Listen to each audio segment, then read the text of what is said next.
you notice, can you go back to that?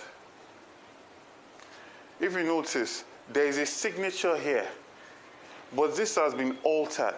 You see, the signature originally was for 67. Now it has, Tipex has been used to cover this 6. A 0 has been added, and now you see 7.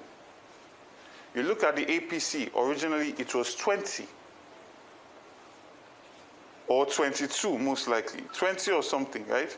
And then now you see the Tipex here, a 1 has been added, and now it's 120. So the signatures are there, but these results have been tampered with and then uploaded. And there's so many instances of this. And then also you find that a lot of results are being called as results, authentic results, are being called as authentic results, but you see that they are state assembly results or presidential results. Like for instance, this is the state assembly result, but it's being submitted as the governorship result. And it is this result that is being calculated and announced by INEC. So there are so many instances of this, right? And it's not going to stand because we have our results. We're in the lead with our results, and we're going to challenge this in the court of law. Go ahead. 1, 19 local governments have been collated and announced so far. It's also outstanding. You won in a board of him. The incumbent has won in 18 local governments. I've seen their situation. They are jubilating already. The next call would be for you to make the call. If you do not make the call, you will issue with a certificate of return. Are you rejecting the results? I completely condemn the entirety of this election in every clear term. This was a sham of an election. It was a compromise. It was an illegality that has not been perpetrated in Lagos since I've been born. This was an election where entire agents of a party were chased away from their polling units. This was an election where people were standing, and if you came to vote and you were not Labour Party, they were beating you. I've had to pay the bill for over 12 people. One was in concussion, he just woke up today. One's leg is completely broken, he has to go into surgery. And I've been doing this entire morning. I cannot even transfer money again because I'm done transferring just on hospital bills. So I condemn this. I will never call Babajide Sanwo-Olu to congratulate him for this shambolic, this sham of an election, this violence that's literally setting a precedent for war in the next election, because nobody is going to come into elections believing that they will discuss ideas and issues anymore. Because what is it about? It's about who is the most violent. Second question, you said the police was complicit. Idowu Owomu, the commissioner in Lagos, said every situation they responded to, and the entire security scenario did not prevent voting.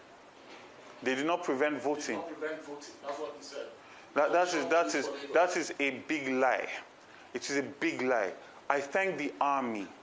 I thank the DSS. I thank the Navy. I thank the Neighborhood Watch that came. If these people did not get involved, what you see, what all the videos you have seen will be child's play compared to what the reality would have been. In Ikorodu, people died. In Apapa, someone died. In Shomolu, someone died. So how are you saying that people will be aware that a person has been killed and they will come out and vote? In Ajero Felodu, people were sitting down in their house because they were literally threatening them that if they come out, they will kill them. And they were following people and going to their houses. After you vote, they will follow you to your houses to go and threaten to harm your family. This Lagos deserves so much more. Look at Oyo State. Seyi Makinde won. People are jubilating. He did not have to use any violence. You don't have to use any intimidation. When you serve your people will return you to office. We should not be seeing videos of so much violence statewide. And you're saying that you're dancing and celebrating you won an election. You plan to govern these same people? Even Yoruba people were being assaulted because they apparently looked Igbo. This is what Lagos has become under the APC government. So this cannot carry on. And I call on every well-meaning Lagosian Nigerian, we must stand against this. Because, see, there's a saying that when they came for the Jews, you kept quiet. They came for the Muslims, you kept quiet. Eventually, when they come for you, everybody will be quiet. So we must stand against all of this because real lives are at stake here. Real businesses, people's live streams are at stake. And we are going to do our part. Make sure we collate all the data, go to court to fight for the people's mandate. But the people themselves must stand up against this ethnic violent tribalism that the APC government is trying to normalize in our state. Because this has started all the way from NSAS, where they made us to believe that violence did not happen till today now. And then you have a commissioner of police saying this is a free and fair election.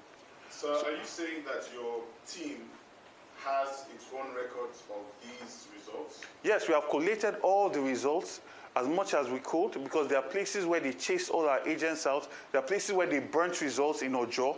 Several places where we'll be calling for cancellation of those results and a rerun. There are places where our ballots were thrown into the gutter. We dried those ballots. We counted it. We've kept records. So essentially, are you going to call for cancellation of we are calling for several cancellations where violence was the order of the day, because elections did not happen there.